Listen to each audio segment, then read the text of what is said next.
আপনাদের সকলকে স্বাগত আমার ইউটিউব চ্যানেলে। তো আজকের ভিডিওর মূল উদ্দেশ্যটা হলো আমরা কি করে সাধারণত বাইকটা মেকারের কাছে না নিয়ে নিজের থেকেই দেখে আমরা বুঝতে পারবো যে গাড়ির চেন সেটটা ভালো আছে কি না। তো সেটা আমি আপনাদের দেখিয়ে দেবো, ভিডিওটা পুরোটা অবশ্যই দেখবেন। তো সেটা দেখানোর জন্য আমার এই চেন বক্সের যেটা কভারটা রয়েছে এটা আমার খোলা লাগবে। তো আমি আগে খুলে নিই, এই দুটো চারটা নাট খুলে দেখাচ্ছি আপনাদের। তো নাট চারটা আমি খুলে ফেলেছি। তো এখন দেখুন এটা কভারটা খুলে নেব। তো কভারটা খুলে নিয়েছি। এখন দেখুন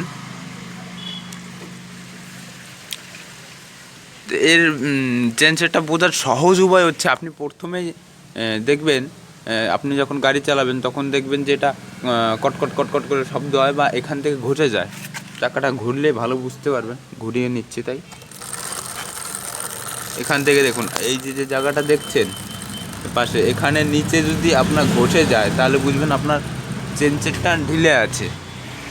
বা অন্য আর একটা উপায় হচ্ছে, সেটা হচ্ছে যে আপনি চাপবেন, ঠিক আছে, যখন চাপ দেবেন দেখবেন উপরে ওঠে নিচ অবধি মিশে যায় কি না। যদি এটা ঘষে না যায়, যখন আমি চাকাটা ঘুরাবো তখন দেখবেন এখানটায় যতটুকু নিচে আছে না কেন এর উপর উঠে যাবে।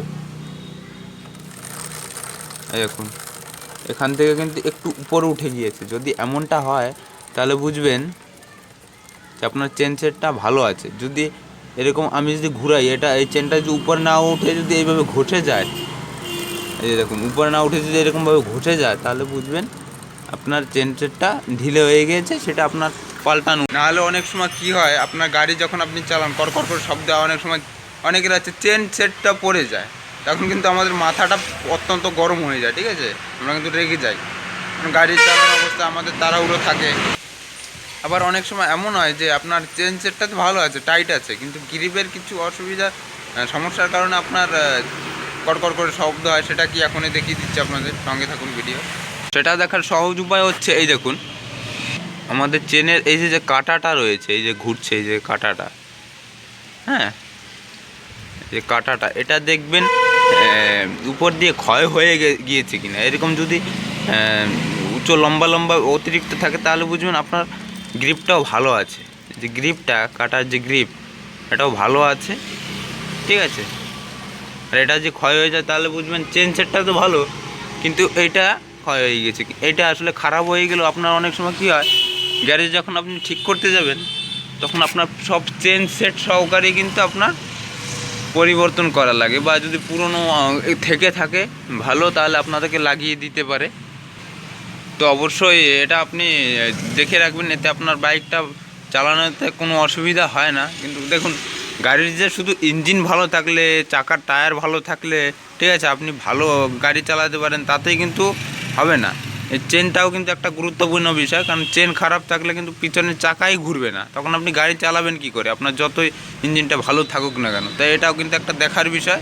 আর দেখুন আপনি সবসময় চেষ্টা করবেন চেনে একটা অয়েল দেওয়ার।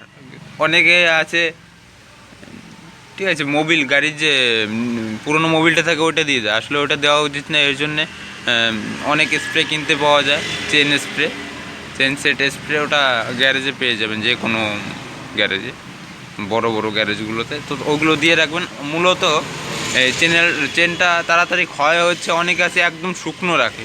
তো শুকনো অবস্থায় যদি ঘোরে তাহলে কিন্তু এটা তাড়াতাড়ি খারাপ হয়ে যেতে পারে, সেটা আপনার চেন সেটটাই হোক বা চেন সেটের ওই কাঁটাটাই হোক না কেন।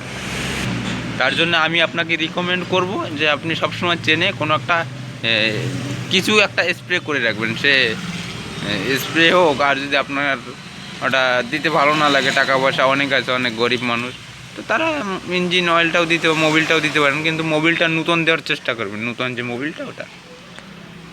আশা করি বুঝতে পেরেছেন। তার জন্য আমি আপনাকে বলবো যে আপনি এটা পাল্টিয়ে নেবেন, তাতে আপনারই ভালো, ঠিক আছে। অনেক সময় কী হয় যে গাড়ির চেন সেটটা ঢিলে আছে এরকম ঝাঁকে, অনেকের তো গাড়ির কাভারও থাকে না, যে চেন সেটের যে কাভারটা, অনেকের কিন্তু এই কাভারটাও থাকে না, এরকম খোলা থাকে। তো তখন কি হয়, এটা দোলে উপরে নিচে, তখন কিন্তু আশেপাশে লেগে যেতে পারে, বা কেউ যদি পিছনে বসে তার পা যদি লেগে যায় তাহলে কিন্তু এক বড় একটা অ্যাক্সিডেন্ট হয়ে যেতে পারে। আর আপনার অনেক সময় কী হয়, এটা হঠাৎ করে এই দেখুন এই কাটা সাইড দিয়ে নেমে এই সাইডে এই যে আমাদের সাসপেনশন এখানে ফেসে যায়। সাসপেনশন আটকে গেলে হঠাৎ চাকাটা জাম হয়ে যায়, তখন কিন্তু চাকাটা ঘোরা বন্ধ হয়ে যায়, তখন কিন্তু গাড়িটা স্লিপ করে আপনি পড়তে পারেন, আপনার কিন্তু বড় একটা অ্যাক্সিডেন্ট হয়ে যেতে পারে। আপনি বুঝতে পেরেছেন ভিডিওটা মূল উদ্দেশ্য আসলে কী ছিল। তো ভিডিওটা এতটুকুই।